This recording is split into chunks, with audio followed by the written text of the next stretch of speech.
नमस्कार, मी श्रीरंग खरे. मनी टाइम मध्ये आपल्या सगळ्यांचं स्वागत. शनिवारी अर्थमंत्री निर्मला सीतारामन पुढील वर्षासाठीचा अर्थसंकल्प सादर करणार आहेत. त्याआधी आज त्यांनी चालू आर्थिक वर्षाचे आर्थिक सर्वेक्षण संसदेमध्ये मांडलं. आर्थिक सर्वेक्षण अहवाल हा पुढील वर्षाच्या आर्थिक परिस्थितीची जाणीव करून देणारा दस्तावेज असतो.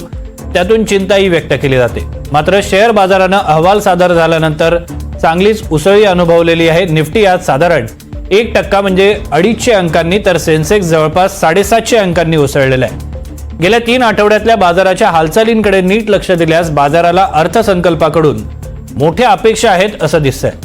आजच्या आर्थिक सर्वेक्षणातून मात्र अर्थव्यवस्थेच्या विकास दराविषयी फारसं आशादायी चित्र दिसत नाहीये. आर्थिक सर्वेक्षणातून काय काय मुद्दे पुढे आलेले आहेत ते आपण बघूया ग्राफिक्सच्या माध्यमातून. पुढील वर्षी विकासाचा दर 6.3 ते 6.8% राहण्याचा अंदाज वर्तवण्यात आलेला आहे. विकसित भारताचं लक्ष्य गाठण्यासाठी सलग 10 वर्ष विकास दर 8% राखणं आवश्यक असल्याचं म्हटलेलं आहे. जागतिक आर्थिक अस्थिरतेचा भारतीय अर्थव्यवस्थेला मोठा फटका बसलेला आहे. यापुढील काळामध्ये देखील महागाईमुळे अर्थव्यवस्थेच्या विकासाला खीळ बसण्याची शक्यता आहे. सरत्या आर्थिक वर्षामध्ये बँकिंग क्षेत्राची चांगली प्रगती झालेली पाहायला मिळते. कृषी क्षेत्रातील प्रगती देखील आश्वासक, पण ग्लोबल वॉर्मिंगचा धोका कायम असल्याचं देखील आर्थिक पाहणी अहवालात म्हटलेलं आहे. रेल्वेच्या प्रवासी महसुलामध्ये 8%, तर माल वाहतुकीच्या उत्पन्नात 5% वाढ झाल्याचं दिसून आलेलं आहे. भविष्यामध्ये AI मुळे गरीब आणि मध्यम उत्पन्न वर्गाच्या उत्पन्नावर विपरीत परिणाम अपेक्षित असल्याचं म्हटलेलं आहे. भारतीय कंपन्या नफा कमावतात, पण कर्मचाऱ्यांना त्याचा फायदा होत नाही. महागाई नियंत्रणासाठी शेतीच्या पॅटर्नमध्ये बदल करण्याचा प्रयत्न आवश्यक आहे.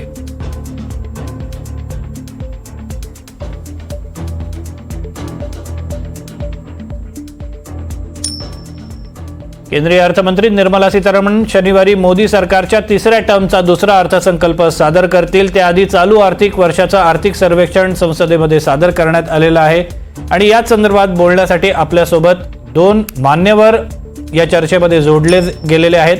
सगळ्यात पहिले स्वागत करतो अर्थतज्ञ चंद्रशेखर टिळक सरांचं. तसंच स्वागत करतोय प्रसिद्ध कर सल्लागार संजीव गोखले सरांचं. पहिला प्रश्न टिळक सरांना आहे. टिळक सर, आपण आर्थिक सर्वेक्षण अहवाल पाहिलेला आहे. त्यामध्ये जे मुद्दे मांडलेले आहेत, हे मुद्दे पाहिल्यानंतर तुमचं प्राथमिक मत काय आहे? आर्थिक सर्वेक्षणाची जी काही थोडीफार माहिती आता आपल्या समोर येते, त्याच्यावरनं लक्षात घेण्याजोगी गोष्ट अशी आहे की त्यांना अत्यंत पराकोटीचा असा सावध सूर लावलेला आहे. ह्याची एक अर्थ असा असू शकतो की येणाऱ्या अर्थसंकल्पाकडनं फारशा अपेक्षा ठेवू नका, हे मागच्या दारानं सांगण्याचा हा परिणाम असू शकतो किंवा कारण असू शकतं. किंवा दुसरी एक गोष्ट अशी असू शकते की एकंदरीतच आता लोकसभेच्या विधानसभांच्या निवडणुका होऊन गेलेल्या आहेत, त्यामुळे आता खरं चित्र सांगायला हरकत नाही, अशाही प्रकारचा राजकीय सूर या आर्थिक सर्वेक्षणामध्ये असू शकतो. परंतु जर ते एक डॉक्युमेंट म्हणून पाहिलं तर त्यातनं दिसणारी सगळ्यात महत्वाची गोष्ट अशी आहे की त्याच्यामध्ये आपण ज्याला नकारात्मक अर्थाने घेतोय ते नकारात्मक अर्थ आता एका वेगळ्या सकारात्मक अर्थानं घ्यावे लागतील का, याचा विचार करावा लागेल. कारण विशेषतः 2020च्या कोरोनाच्या संक्रमणानंतर आक्रमणानंतर केवळ आपल्या देशाची असं नव्हे तर जागतिक अर्थव्यवस्था ही बदललेली आहे.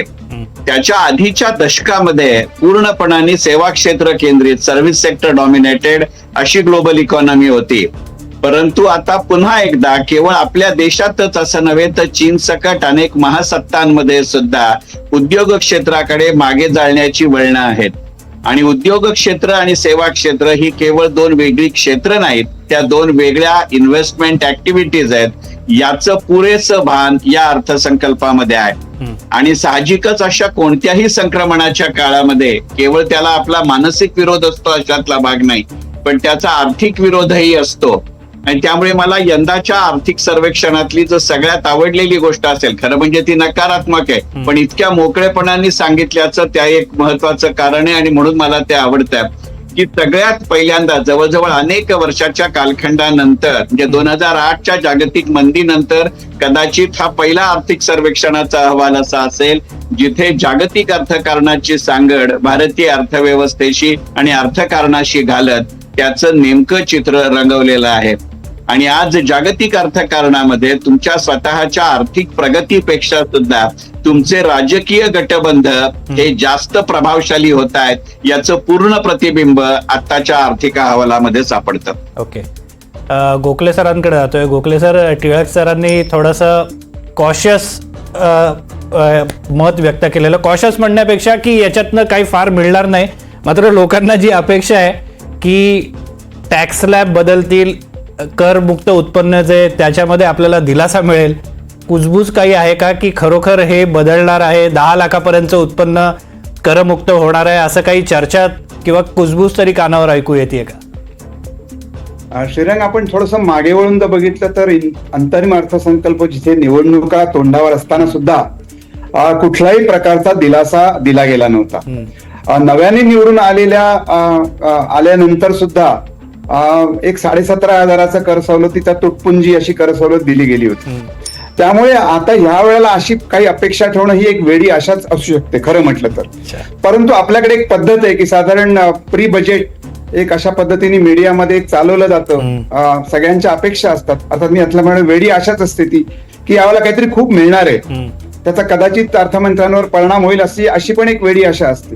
त्याप्रमाणे अशी आशा जर आपण मनात ठेवली, कारण आपलं सगळं जग हे आशेवर चाललेलं असतं, त्या दृष्टीने जर विचार केला तर आणि प्रत्यक्ष जर बघितलं की खरोखर जर सर्वसामान्यांच्या हातात थोडा पैसा येणं अत्य आवश्यक आहे, जेणेकरून थोडीशी अर्थव्यवस्थेला चालना मिळू शकेल, त्यांचा खर्च होऊ शकेल, अशा दृष्टीने जर बघितलं आणि एकंदरीतच गेले काही वर्षाचा आपण करातले बदल बघितले तर जी करमुक्त उत्पन्नाची मर्यादा अगदी 3 लाख रुपये आहे, जी 2.5 लाख होती 2014 मध्ये, ती जवळपास 10 वर्षात फारशी वाढलेली नाही.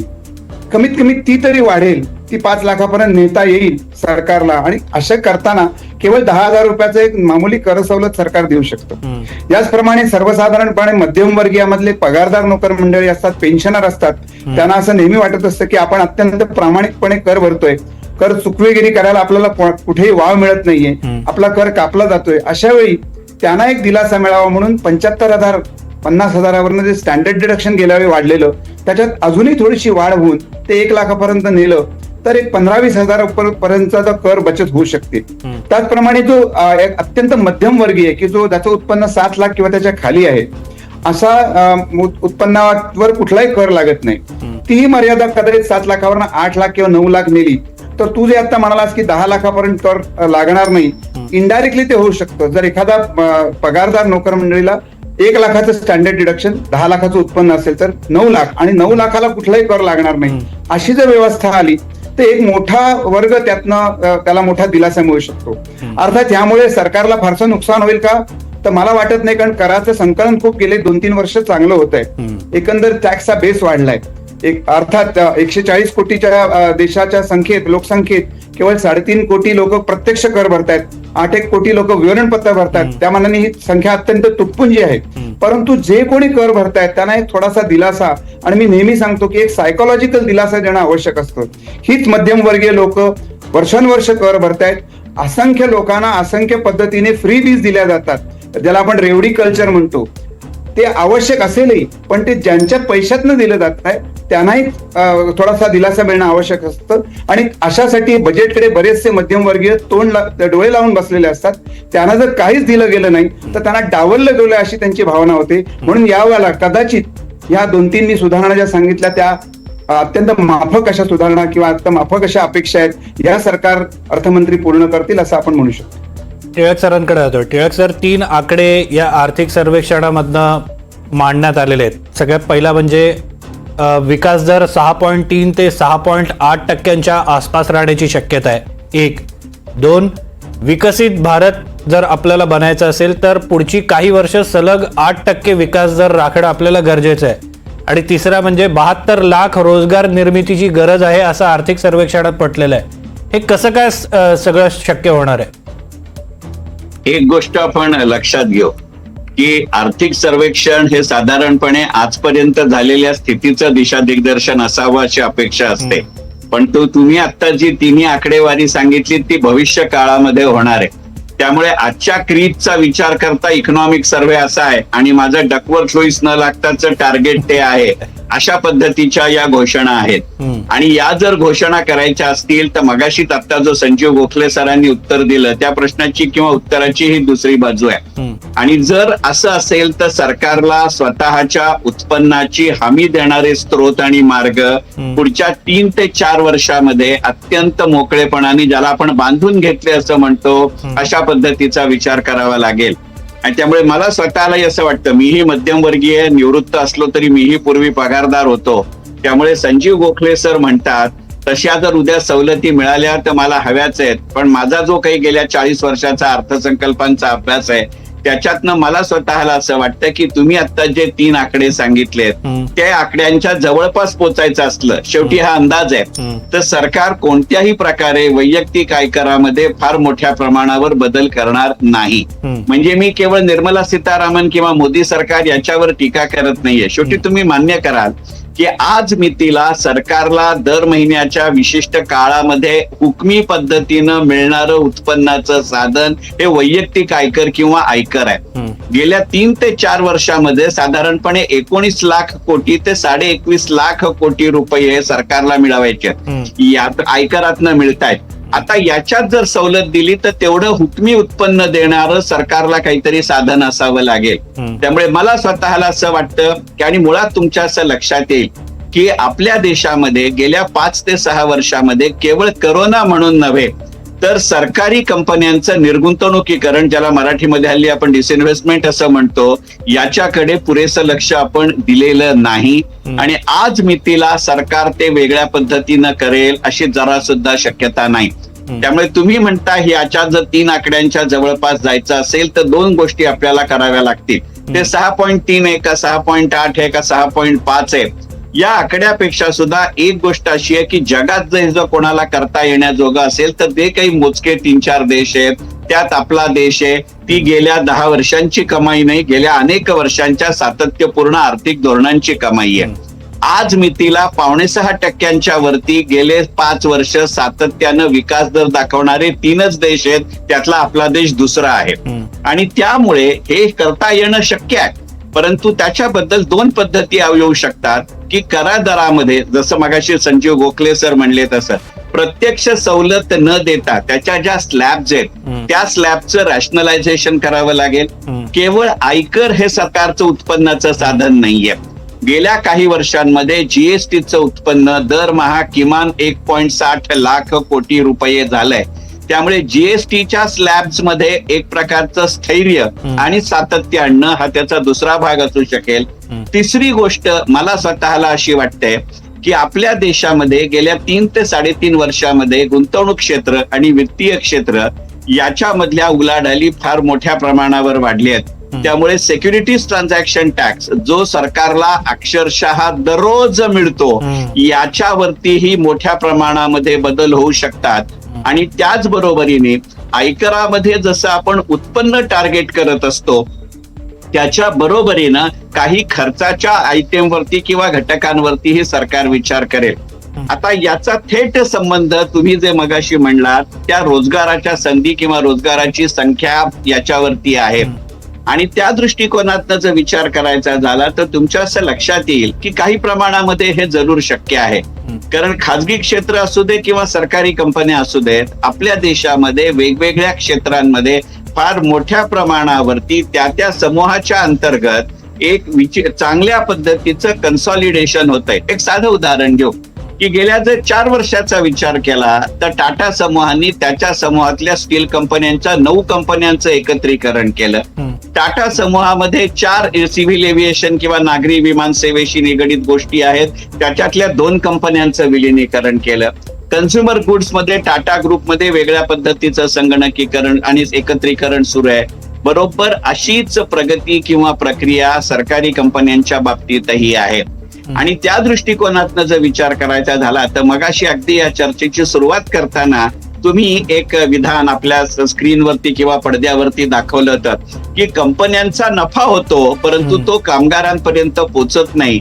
याचं एक कारण किंवा एक उत्तर असं आहे की सरकारी कंपन्यांसहित गेल्या काही वर्षांमध्ये कर्मचाऱ्यांना द्यायच्या रकमेपेक्षा सुद्धा त्याच्या भागधारकांना म्हणजे सरकारी कंपनी असेल तर सरकारला देणाऱ्या लाभांशामध्ये वाढ होतीये. आणि तुमच्या असं लक्षात येईल की BEL असेल, कोल इंडिया असेल या सरकारी कंपन्यांनी दिलेला लाभांशाचं प्रमाण वाढत आहे. TCS सारखी कंपनी गेले 80 तिमाही सातत्यानं लाभांश देते. त्यामुळे एकंदरीतच लाभांशाचं वाढतं प्रमाण हे सरकारचं दुसरं धोरण असू शकतं. आणि ह्याच्यावरचा तिसरा उपाय असा असू शकतो की एकंदरीतच आपल्या देशामध्ये असलेली विदेशी गुंतवणूक आणि आपल्या देशातल्या कंपन्यांचा विदेशी व्यवसायांमध्ये मग ते उत्पादन म्हणून असेल, विक्री म्हणून असेल, स्थानिकत्व म्हणून असेल, अशा पद्धतीनं होणारा विकास यातनं हे करता येणं शक्य आहे. पण यासाठी दोन गोष्टी लागतील की एक तर आज मितीला जगाच्या पातळीवरती जर आपण पाहिलं तर जवळजवळ 7 ठिकाणी युद्धसदृश परिस्थिती आहे. त्याला मध्ये कुठेतरी एक सुधारणा होणं, शांतता येणं अत्यावश्यक आहे.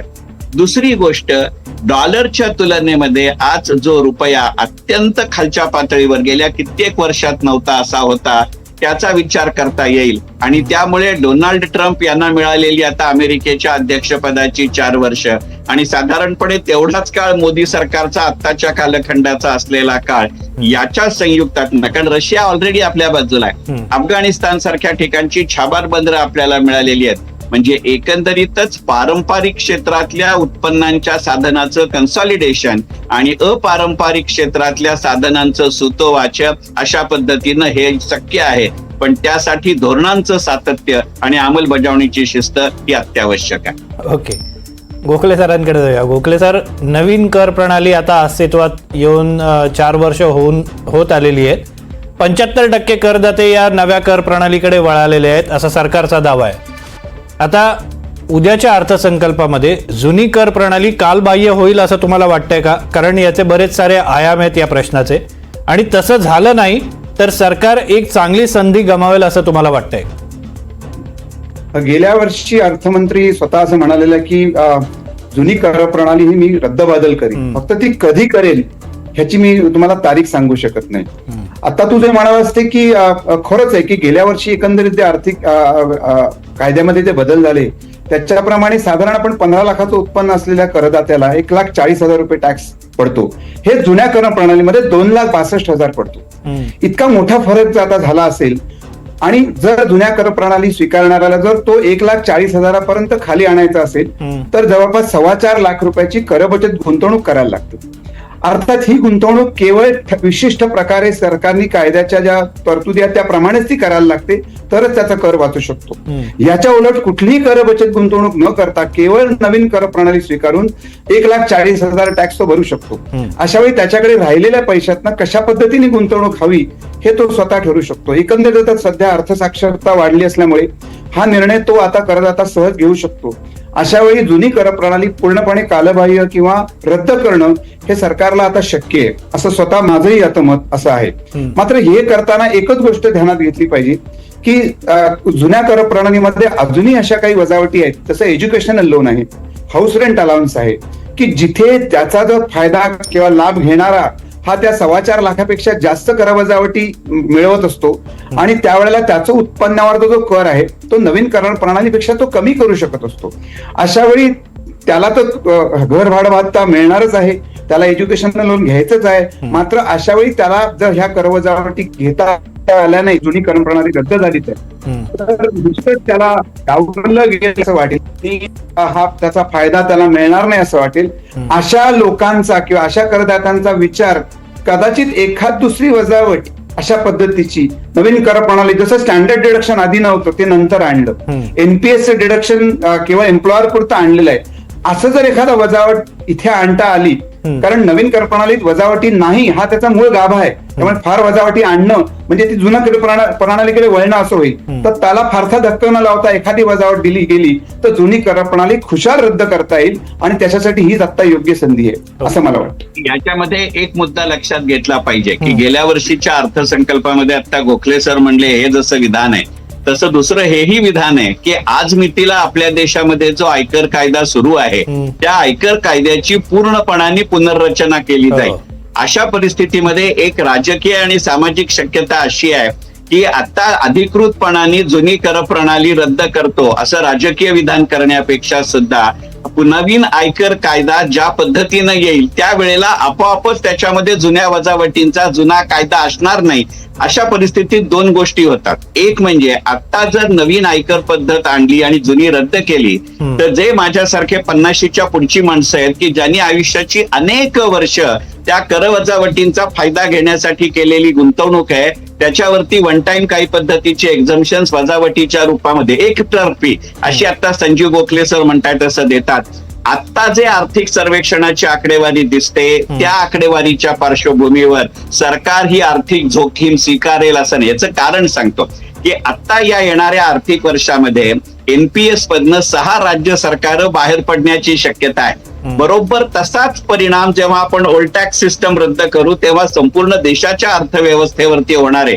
आणि एकाच वेळेला किती सीमांवर लढायचं याचा तुमच्या माझ्यासारखा सर्वसामान्य माणूसही विचार करेल, साहजिक सरकारही विचार करेल. त्यामुळे ही आर्थिक लढाई आहे एवढं लक्षात ठेवावं लागेल. ओके, आता याला जरूर एक माहिती आणि पुढचा प्रश्न पण सांगतो की शक्यता आहे की नवीन आयकरा संदर्भातलं जे कायद्याचं विधेयक आहे ते याच अर्थसंकल्पात मांडलं जाण्याची शक्यता आहे. कदाचित अर्थमंत्री उद्या ते सादर करतील किंवा त्याचा सुतोवाच करतील अशी शक्यता वर्तवली जाते. हा एक भाग. पुढचा प्रश्न, किती पातळ्यांवर लढायचं? आणखी एक पातळी आता ऍड होते ती एआय मुळे. टिळक सरांना प्रश्न आहे, एआय मुळे काही चिंता व्यक्त करण्यात आलेल्या आहेत. चिंता म्हणण्यापेक्षा सजग करण्याचा किंवा सावध करण्याचा प्रयत्न करण्यात आलेला आहे. रोजगार आणि उत्पन्न याच्यावर परिणाम होऊ शकेल. मध्यम वर्ग आणि गरीब जो मध्यम वर्गाच्या एक पातळी खाली आहे त्यांच्यावर, याच्याकडे तुम्ही कसं बघता? हे अत्यंत वास्तव असं विधान आहे. कारण एआय या पद्धतीनं निदान तात्पुरते आणि ताबडतोब का होईना काही प्रमाणामध्ये कर्मचाऱ्यांची संख्या कमी होईल हे अत्यंत उघड आहे. त्याच्यामध्ये असणाऱ्या संधी प्रचंड मोठ्या आहेत. आणि याचं एक साधं चांगलं उदाहरण आहे, म्हणजे हे काही आता सरकार आर्थिक सर्वेक्षणामध्ये पहिल्यांदा म्हणतंय अशातला भाग नाही. तुमच्या जर लक्षात असेल तर रतन टाटांनी त्यांच्या निधनाच्या पूर्वी 6 महिने एक मुलाखत दिली होती. त्याच्यामध्ये ते असं म्हणले होते. आणि आता सुद्धा टीसीएसचे निकाल जाहीर करताना टीसीएसची बाकीची सगळी नफ्याची आकडेवारी जास्त आहे, परंतु त्यांनी नेमलेल्या कर्मचाऱ्यांची संख्या मात्र गेल्या 3 महिन्यांपेक्षा सुद्धा आता कमी झालेली आहे. आणि याचं स्पष्टीकरण देताना टीसीएसचे प्रमुख, टाटा सन्सचे प्रमुख आणि त्यावेळेला रतन टाटा असं म्हणले होते की आर्टिफिशियल इंटेलिजन्स किंवा एआय मुळे संधी आणि व्यवसाय दोन्ही मला वाढवतायत, पण त्याला आवश्यक असलेलं तंत्रज्ञान किंवा कौशल्य असलेले पुरेशा संख्येनं कामगार माझ्याकडे नाहीत. त्यामुळे मी एक अर्थव्यवस्था म्हणून एआय कडे जातो तेव्हा मला कर्मचारी तर लागतात, त्यामुळे जुन्या स्किल सेट वाले मला काढावे लागतात, नवीन स्किल सेट वाले मला मिळत नाहीत. अशा परिस्थितीत सवळं तर सुटलं आणि ओवळं तर मिळत नाही अशी जी परिस्थिती आहे. आणि मुळातच या क्षेत्रामध्ये मध्यमवर्गीय कर्मचाऱ्यांची केवळ त्या कंपनीमध्ये नाही त्या संपूर्ण प्रोसेसमध्ये फार मोठी गणित असतात. त्यामुळे जेव्हा माझी एंड टू एंड प्रॉडक्ट बदलतात तेव्हा मधल्या सगळ्या इंटरमिडिएटरीजना आपला स्किल सेट बनवावा लागतो. एक समांतर उदाहरण देतो की जेव्हा आपण आपल्या कंपनीचं किंवा आपल्या ऑफिसचं किंवा आपल्या व्यवस्थेचं हार्डवेअर बदलतो तेव्हा ते हार्डवेअर, आधी साधं उदाहरण घ्या की बँक एखादी सर्व्हर बदलते त्यावेळेला बँकेचं सॉफ्टवेअर बदलतं, बँकेचं नेटवर्क बदलतं. मग बँक तुम्हाला असा मेसेज पाठवते की मी 3 दिवस सर्व्हर माझा चालणार नाही. आता बघा ठाणे जनताचं तसं होतं की आम्ही सर्व्हर अपग्रेड करतोय. या मधल्या काळामध्ये एक ग्राहक म्हणून आपलं नुकसान होतं. बरोबर तसाच परिणाम आता या मध्यमवर्गीयांवरती होऊ शकतो. गरिबांचा जो विचार केला गेलाय तो त्या सेवेचा फायदा उठवणारे म्हणूनही असतो आणि एकंदरीतच त्यांची व्हल्नरेबिलिटी ही जास्त असते म्हणून आहे. पण एक गोष्ट लक्षात घेतली पाहिजे की ही तात्पुरती फेज असेल. याच्या आधी अशा पद्धतीच्या समस्यांचं उत्तर आपण जेव्हा 80च्या दशकात 90च्या दशकात तेव्हा त्यावेळेचे पंतप्रधान राजीव गांधींनी आपल्या देशात संगणकीकरण सुरू केलं किंवा आर्थिक सुधारणांचा कार्यक्रम सुरू केला त्यावेळेला आला. पण काळाच्या ओघामध्ये या सुधारणातनं आपल्या देशाची अर्थव्यवस्था आणि पर्यायानं उत्पन्नाच्या संधी वाढल्या होत्या. पण तात्पुरत्या प्रमाणामध्ये याचा विपरीत परिणाम होईल हे अत्यंत उघड आहे. ओके, गोखले सरांकडे जातोय. गोखले सर, थोडक्यामध्ये उत्तर, कारण वेळ संपत आलेली आहे. अर्थसंकल्पाच्या पूर्वसंध्येला नव्या कर प्रणालीमध्ये टॅक्स स्लॅबमध्ये बदल होतील हे ठीक आहे, पण कोणत्या ठिकाणी करांच्या बाबतीत सुसूत्रता येणं गरजेचं आहे असं तुम्हाला वाटतं? कारण मगाशी टिळक सरांनी पण जीएसटी आणि प्रत्यक्ष अप्रत्यक्ष कर दोन्ही बाबत ते बोललेले होते. तुमच्या मते कुठली सुसूत्रता येणं गरजेचं आहे? अगदी दोन गोष्टी तर अगदी ठळकपणे मी सांगू शकतो. एक तर सिक्युरिटी ट्रान्झॅक्शन टॅक्स बद्दल टिळक साहेब जे म्हणाले ते प्रत्यक्ष घडलं पाहिजे आता. कारण सिक्युरिटी ट्रान्झॅक्शन टॅक्स हा जो जेव्हा एक टॅक्स एक्झिम्पशन आलं तेव्हा आलेला होता. आता तर कॅपिटल गेन पुन्हा आलाय आणि वाढवलाय, तर तो कमी करा किंवा रद्द करा, हा पहिला मुद्दा. दुसरा म्हणजे आता सर हेचही म्हणाले, ते स्वतः रिटायर्ड आहेत, त्याप्रमाणे ज्येष्ठ नागरिकांची माझ्या क्लायंटच्या पद्धतीने मी सांगतो की त्यांची नेहमी ओरड असते की आम्हाला ₹1 जरी बँकेचं व्याज मिळालं तरी त्याच्यावर 30% कर द्यायला लागतो. पूर्वी ATL नावाचं एक सेक्शन होता, तिथे एक काही डिडक्शन एक्झिम्शन अवेलेबल होती. तशी निदान ज्येष्ठ नागरिकांना ₹50,000 एखादं डिडक्शन देणं हे सहज शक्य आहे. तर मला वाटतं तितके दोन बदल हे वेगळ्या, म्हणजे आता जो काही विषय बोललो त्याच्यात थोडंसं वेगळं असे काही बदल अर्थमंत्र्यांनी करावेत, ही सर्वसामान्य करदात्याची अपेक्षा असू शकते. ओके, शेवटचा प्रश्न पुन्हा एकदा टिळक सरांकडनं एकदम थोडक्यामध्ये उत्तर अपेक्षित आहे. अर्थमंत्री अर्थसंकल्प सादर करतील तेव्हा कोणते 3 बदल करतील असं तुम्हाला वाटतंय? सगळ्यात पहिलं की मला स्वतःला असं वाटतं की एकंदरीतच तेलाचा व्यवसाय आणि तेलाची किमती याच्याबद्दलचं एखादं ठोस विधान येईल. सोन्याची आयात या विषयाबद्दल एखादं ठोस विधान येईल. कारण सोनं आणि तेलापेक्षा सुद्धा आता सोनं हे माझ्या दृष्टीने 2 अर्थांचे आहे. कारण माझी डायमंड ज्वेलरीचा एक्सपोर्ट त्याच्यावरती अवलंबून असतो. आणि तिसरं अत्यंत महत्वाचं म्हणजे आर्टिफिशियल इंटेलिजन्स आणि कॉटेज इंडस्ट्री याकरता इंडस्ट्री स्पेसिफिक काही कन्सेशन्स येतील याची मला खात्री वाटते. ओके, धन्यवाद तुमचे आणि दोघांचे. सेमीकंडक्टर, आर्टिफिशियल इंटेलिजन्स, सेमीकंडक्टर्स आणि कॉटेज इंडस्ट्री. ओके, उद्या काय होतं ते आपण बघूया. तुम्ही दोघेही असणारच आहात आमच्यासोबत. टिळक सर आणि गोखले सर तुमचे खूप आभार. या कार्यक्रमात इथेच थांबतोय. उद्या आपण दिवसभर अर्थसंकल्प आणि त्याचं विश्लेषण सोप्या शब्दामध्ये सांगण्याचा प्रयत्न करणार आहोत. वेगवेगळ्या क्षेत्रांवर त्याचा काय परिणाम होईल ते आपण तज्ज्ञांकडनं जाणून घेण्याचा प्रयत्न करणार आहोत. अर्थसंकल्पाचा तुमच्या आयुष्यावर काय परिणाम होणार आहे हे देखील आपण जाणून घेणार आहोत. मात्र या कार्यक्रमात इथेच थांबतोय. तुम्ही पाहता NDTV मराठी.